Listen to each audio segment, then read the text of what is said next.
Okay, right now we're going to look at Mexica Society and kind of the hierarchy, so the social structures of the Mexica or the Aztecs. They're very hierarchical. If you look at your pages in your textbook, starting on page 41 until 43, you'll see the various classes of people. And the most important class is the warrior class. And before we even begin, a lot of this information actually is very well kept about the Aztecs because the missionaries that would come there later, Spanish missionaries, would conduct interviews with each of the classes of people. So that's pretty interesting. That the Spanish, who essentially destroyed the society of the Aztecs, were the ones who also helped to preserve its history. But we'll talk about that later as well. So in Mexica society, soldiers were the highest status of all. So they were mainly drawn for the aristocratic class, but they could have, and it was capable of coming from a lower class, being a warrior, and earning honors that way as well.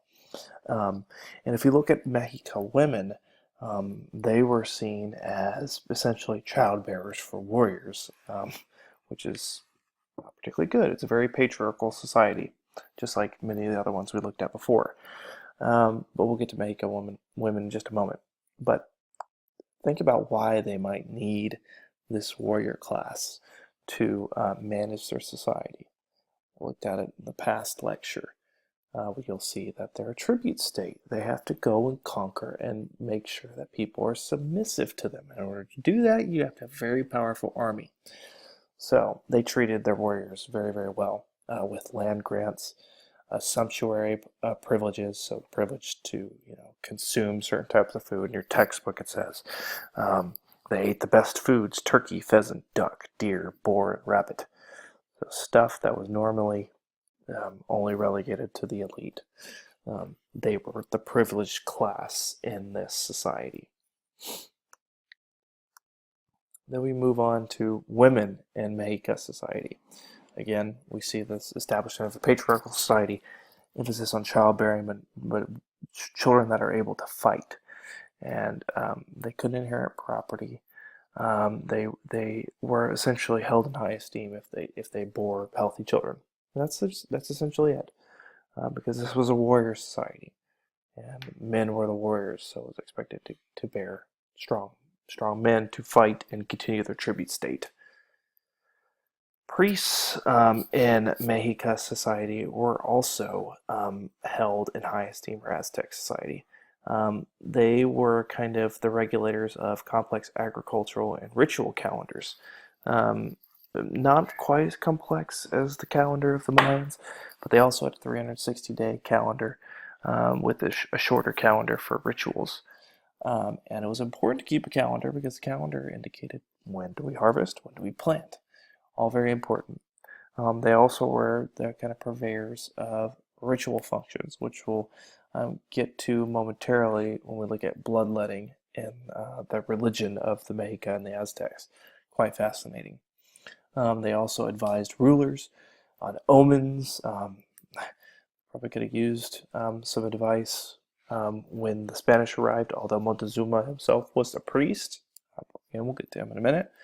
And they would also become rulers as well. Like I said, Montezuma II was a Aztec priest, and he wielded considerable power. He was the last emperor of king, ruler of the Aztecs from 1502 till 1520.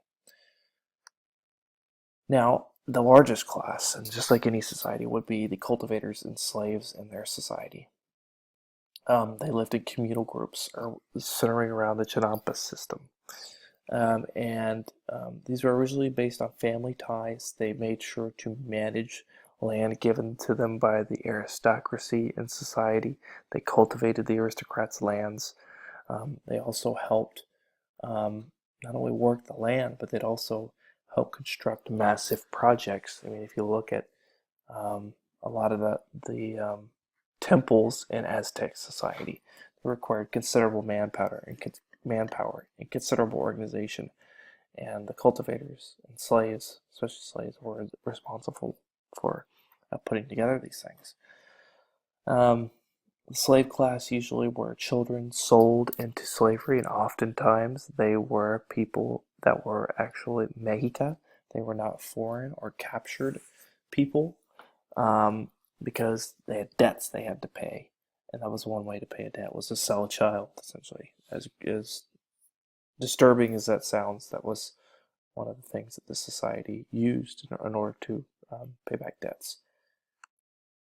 Artisans and merchants were another class of people, so we're continuing to go through the social structures of this society.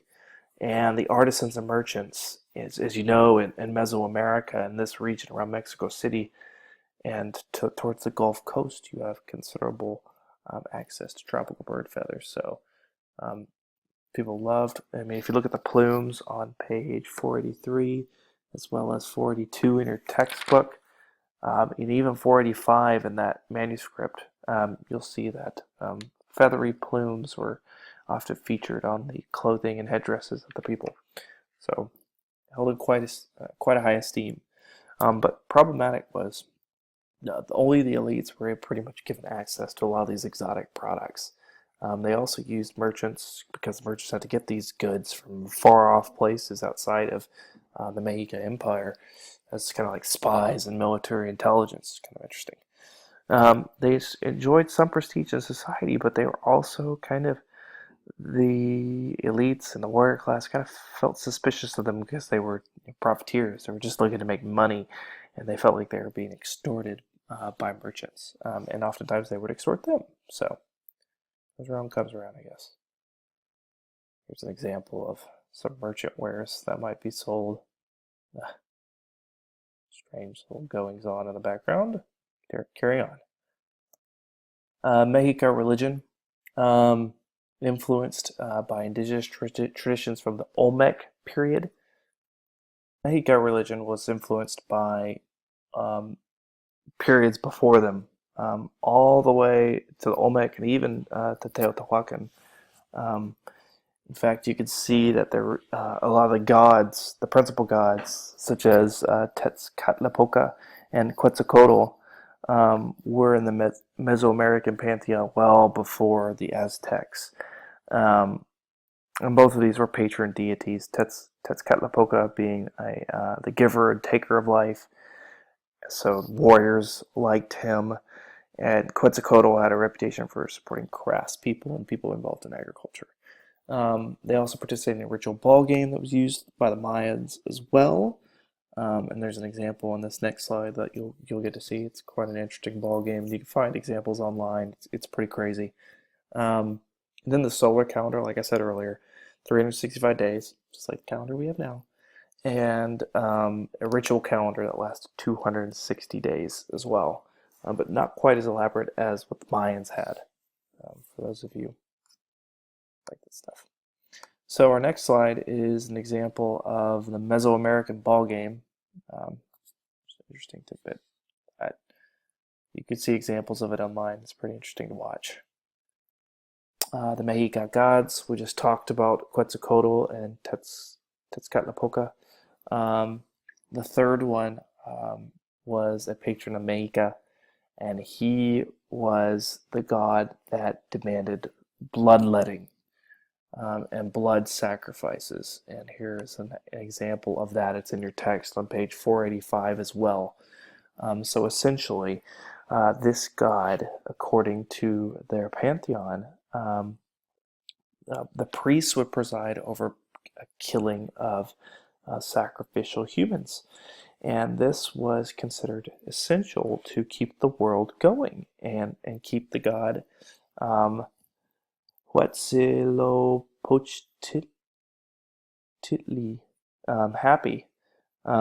So essentially what they would do is the blood would kind of symbolize keeping the earth watered, or the earth filled to produce crops in Mesoamerica, around the Mexica. A lot of the victims were criminals. Some were tribute from neighboring peoples who, they demanded to give blood sacrifices to. There's a lot of rumors that tens of thousands of people were were sacrificed. 80,000 according to the Spanish. That's probably highly exaggerated. But they did find racks of skulls of people that had been sacrificed. There's a really good example that Mel Gibson did of Mesoamerican ritual bloodletting. It's in the film Apocalypto. If you want to check that out. It's based on the Mayans, but it kind of mixes a lot of the cultures of Mesoamerica. So again, they had more emphasis on human sacrifice than their predecessors. They got a lot of their victims from captured enemy soldiers, criminals, but also they got them from people who they demanded tribute from. As you see, there's some other tributes which the priests participated in order to appease their gods. That sounds incredibly painful. Anyways, carry on. Again, here's another Aztec human sacrifice. We just saw this picture just a moment ago. So we will pick up here next time.